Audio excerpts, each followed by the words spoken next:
नमस्कार दोस्तों, स्वागत है आपका द ग्राउंड रिपोर्ट में। मैं हूं समीर आत्मज मिश्र। हरियाणा में स्पष्ट बहुमत पाने के बावजूद यानी 90 में से 48 सीटें भारतीय जनता पार्टी ने जीती हैं, फिर भी मुख्यमंत्री के नाम को लेकर वहां असमंजस बना हुआ है। हालांकि चुनाव से पहले ही मुख्यमंत्री नायब सिंह सैनी के फेस पर ही चुनाव लड़ा गया था। गृह मंत्री अमित शाह ने साफ तौर पर कहा था कि मुख्यमंत्री नायब सिंह सैनी के नाम पर ही लड़ा जा रहा है चुनाव, वही चुनाव जीतने पर बनेंगे। लेकिन इन सब के बावजूद मुख्यमंत्री के चुनाव का यानी जो विधायक दल की बैठक होती है, मुख्यमंत्री पद के शपथ ग्रहण की तारीख अब तक 3 बार आगे बढ़ चुकी है। 3 बार उसमें बदलाव किया जा चुका है। 8 तारीख को परिणाम आए, लेकिन अब तक शपथ ग्रहण का कार्यक्रम नहीं बन पा रहा है। पहले ये हुआ कि 12 तारीख को नायब सिंह सैनी शपथ लेंगे और विधायक दल की बैठक में उनको नेता चुना जाएगा, लेकिन उसके बाद ये शपथ ग्रहण समारोह टल गया और ये हुआ कि अब 15 तारीख को।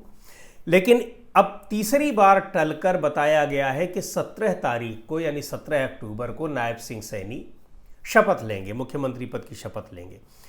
और इस बीच में जो इसको मुख्यमंत्री पद के दावेदारों की जो चर्चाएं हैं, इन सब के बावजूद कि नायब सिंह सैनी के फेस पर ही चुनाव लड़ा भारतीय जनता पार्टी ने, तमाम आशंकाओं को, तमाम जो चुनावी जो प्रेडिक्शंस थे उनको दरकिनार करते हुए भारतीय जनता पार्टी ने वहां पर एक अच्छी जीत हासिल की, तीसरी बार लगातार जीत हासिल की।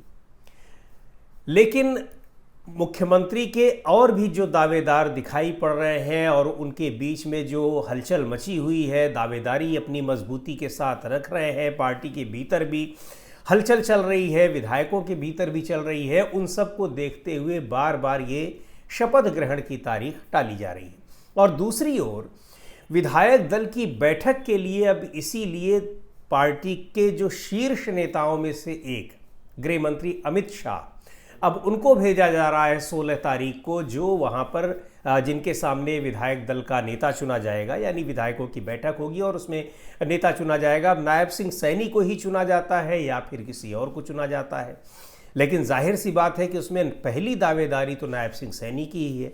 इसलिए है कि उनके नाम पर चुनाव लड़ा गया और एक तरह से हारा हुआ चुनाव जीत कर दिखाया है नायब सिंह सैनी ने।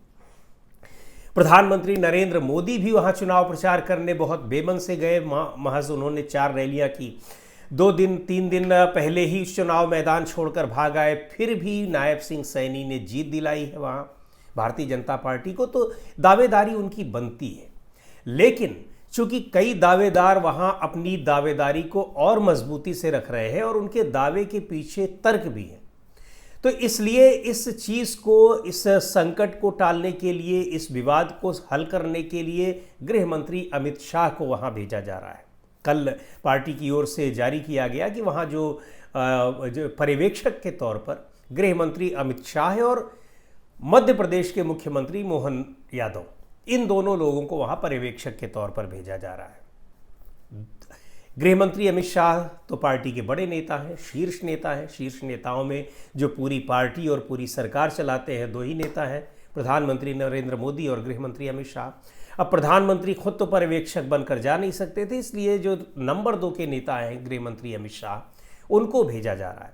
इससे समझा जा सकता है कि ये कितना महत्वपूर्ण हो गया है वहाँ मुख्यमंत्री पद का चुनाव। विधायक दल की बैठक में किसको मुख्यमंत्री चुन लिया जाए, इसको लेकर वहां एक बड़ी बहस चल रही है पार्टी के भीतर। मोहन सिंह यादव को क्यों भेजा गया है मध्य प्रदेश के मुख्यमंत्री, उसका कारण भी है। पहले जान लेते हैं कि कौन कौन से मुख्य दावेदार हैं और क्यों उनकी दावेदारी हो रही है। तो एक नाम आपने पहले भी सुना, और जब पहली बार 2014 में भारतीय जनता पार्टी की सरकार बन रही थी, पूर्ण बहुमत की, अकेले दम पर जब पूर्ण बहुमत ले आई, तो उस समय भी एक नाम चला था मुख्यमंत्री के दावेदार का, वो है अनिल विज। अनिल विज मंत्री रहे, गृह मंत्री रहे, स्वास्थ्य मंत्री रहे। हालांकि उनको मंत्रिमंडल से हटा दिया गया, लेकिन अब की बार भी वो जीत कर आए हैं। तो वो चुनाव से पहले ही अपनी दावेदारी कर रहे थे कि मैं 6 बार का विधायक हूं, तब से यहाँ विधायक बन रहा हूं, जब भारतीय जनता पार्टी के इक्के दुक्के विधायक हुआ करते थे और वो अपनी सीट से, अम्बाला कैंट सीट से लगातार 7वीं बार उन्होंने जीत हासिल की है, तो उनकी अपनी दावेदारी है जिसको कह रहे हैं। हालांकि वो सफाई भी दे रहे हैं कि वो अपनी दावेदारी पेश नहीं कर रहे हैं, लेकिन यदि उनको मुख्यमंत्री बनाया जाता है तो वो हरियाणा को नंबर 1 स्टेट बना देंगे, ऐसा वो चुनाव के बाद लगातार कह रहे हैं। और दूसरे जो प्रमुख दावेदार हैं वो राव इंद्रजीत हैं। राव इंद्रजीत वो है जो अहिरवाल क्षेत्र से आते हैं, यानी जो यादव बहुल इलाका है, और उस इलाके में भारतीय जनता पार्टी ने सबसे ज़्यादा सीटें हासिल की हैं। राव इंद्रजीत की बेटी भी विधायक चुनकर आई हैं। उनका दावा यह है कि यहाँ के इस इलाके के लोग बार बार जीता रहे हैं और भारतीय जनता पार्टी को सबसे ज़्यादा सीटें दिला रहे हैं, तो यहाँ की दावेदारी, और वो आते हैं दक्षिण हरियाणा के इलाके से, तो यहाँ उत्तर और दक्षिण हरियाणा की भी बात हो रही है। तो राव इंद्रजीत सिंह बहुत मजबूती के साथ अपनी दावेदारी पेश कर रहे हैं और एक प्रेशर ग्रुप की तरह से काम कर रहे हैं, लगातार दबाव बना रहे हैं। 2 दिन पहले उनके यहाँ दशहरे से पहले लगभग 9-10 विधायकों की, करीब 1 दर्जन विधायकों की उनके घर पर बैठक हुई, और ये विधायक, उसके अलावा भी कुछ विधायक जो दक्षिण हरियाणा के इलाके से आते हैं, वो बना रहे हैं प्रेशर कि इनको बनाया जाए मुख्यमंत्री। अब एक बार बात करते हैं कि ये उत्तर और दक्षिण हरियाणा का क्या पेच है, और दक्षिण हरियाणा के लोग इस बार अपनी दावेदारी सशक्त तरीके से पेश कर रहे हैं और ये चाह रहे हैं कि अब की बार उनको मिल जानी चाहिए। तो हुआ क्या कि उत्तर हरियाणा में तो आती हैं पंचकुला, अंबाला, यमुनानगर, कैथल, करनाल, कुरुक्षेत्र और पानीपत ज़िले आते हैं।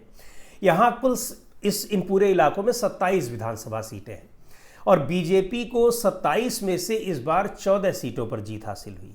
यह हम उत्तर हरियाणा की बात कर रहे हैं, जहाँ से अनिल विज भी आ रहे हैं और जहाँ से नायब सिंह सैनी भी आ रहे हैं, जहाँ से मनोहर लाल खट्टर भी थे, अब तो वो सांसद हैं और केंद्रीय मंत्री हैं।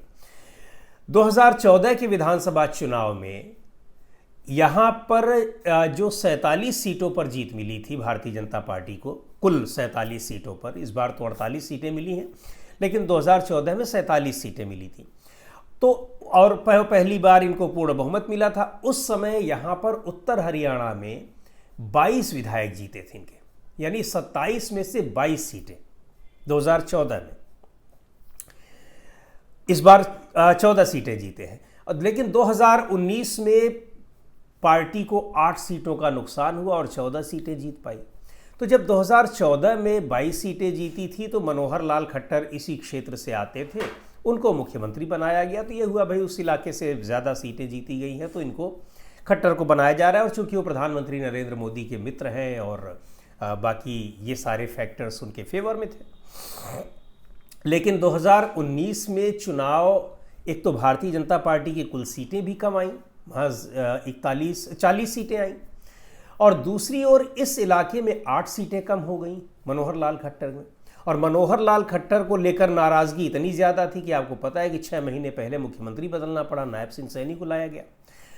फिर भी 2019 में मनोहर लाल खट्टर को ही बनाया गया, जिसका खामियाजा देखा भारतीय जनता पार्टी ने, उसको अपना बदलना पड़ा नायब सिंह सैनी को। लेकिन बदलकर फिर उत्तर हरियाणा के लोगों को ही, यानी नायब सिंह सैनी को बनाया गया, तो वो भी उत्तर हरियाणा से। अब तो ये हुआ कि दोनों बार सीटें जीतने पर भी उत्तर हरियाणा का मुख्यमंत्री बन रहा है और सीटें हारने पर भी बन रहा है, और जब बदला जा रहा है तब भी उत्तर हरियाणा का। दूसरी ओर दक्षिण हरियाणा, इसी दक्षिण हरियाणा में अहिरवाल इलाका भी आता है, जहाँ पे 11-12 सीटें करीब आती हैं उस इलाके में। और दक्षिण हरियाणा में भिवानी, महेंद्रगढ़, दादरी, झज्जर, गुरुग्राम जिसको अब कहते हैं, फरीदाबाद, पलवल, नूंह, ये सारे ज़िले आते हैं। और इस इलाके में विधानसभा की 33 सीटें आती हैं। तो 33 सीटों में, दक्षिण हरियाणा की 33 सीटों में इस बार भारतीय जनता पार्टी को 22 सीटें मिली। पिछली बार भी, यानी 2019 में भी यहाँ 21 सीटें जीती थी भारतीय जनता पार्टी ने। तो नुकसान हरियाणा में 2019 में हुआ था, लेकिन इस इलाके में नुकसान नहीं उनको हुआ था, यहाँ पे इनको फ़ायदा हुआ था। तो अब दक्षिण हरियाणा का, यानी इस बार जो जीते हैं तो उसमें भी दक्षिण हरियाणा का बड़ा रोल है कि यहाँ पर 21 सीटों को फिर से 22 सीटों पर जीत हासिल की है। तो अब जाहिर सी बात है कि अगर इसमें इनकी सीटें ज़्यादा हैं तो दावेदारी भी मजबूत मानी जा रही है, और यही दावेदारी है कि मुख्यमंत्री के नाम चुनाव से पहले घोषणा होने के बावजूद उनका शपथ ग्रहण का कार्यक्रम नहीं बन पा रहा है। इसका मतलब और भी दावेदार हैं। हालांकि और मोहन यादव को यानी मध्य प्रदेश के जो मुख्यमंत्री हैं उनको इसलिए लाया गया है पर्यवेक्षक बनाकर गृह मंत्री अमित शाह के साथ कि गृह मंत्री एक तो बड़े नेता हैं, उनका अपना एक ऑरा है, अपनी उनकी पावर है और पार्टी में पकड़ है, तो उस तरह से वो यहाँ मैनेज करेंगे। दूसरी बात यह है कि राव इंद्रजीत वाले खेमे को, राव इंद्रजीत को वो भी यादव हैं और मोहन यादव हैं। अहिरवाल क्षेत्र जो है यादव बहुल इलाका है, ये जो पूरा झज्जर, गुड़गांव, दादरी ये सारे इलाके हैं, पलवल, फरीदाबाद, नूह ये सब आते हैं। तो यहाँ पर इन राव इंद्रजीत और दूसरे विधायकों को साधने के लिए मोहन यादव को लाने की कोशिश की जा रही है। हाँ, इसका कुछ इस तरह से एक इसकी काट निकाली जा सकती है कि 2 डिप्टी सीएम बना दिए जाए।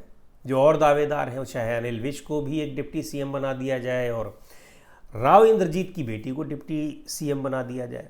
लेकिन उनकी दावेदारी मुख्यमंत्री के लिए लगातार हो रही है और वो अपनी दावेदारी मजबूती के साथ रखे हुए हैं। अब देखना यह है कि 16 अक्टूबर को यानी परसों गृह मंत्री अमित शाह और मोहन यादव की उपस्थिति में किसको विधायक दल का नेता चुना जाता है। लेकिन 3 बार शपथ ग्रहण मुख्यमंत्री का अगर शपथ ग्रहण समारोह टल रहा है तो इसका मतलब ये है कि सारी स्थितियां पार्टी के भीतर ठीक नहीं है। दूसरी बात ये भी है कि अगर राव इंद्रजीत नहीं मानते हैं, 11, 12, 15 विधायक करीब उनके पास अपने ऐसे हैं कि जो बिल्कुल उनके प्रति समर्पित विधायक हैं, अगर इन विधायकों में इन्होंने बगावती तेवर दिखाने की कोशिश की तो बहुमत से मुश्किल से 2 ही सीटें तो ज़्यादा हैं पार्टी के पास, तो स्थितियां बिगड़ भी सकती हैं।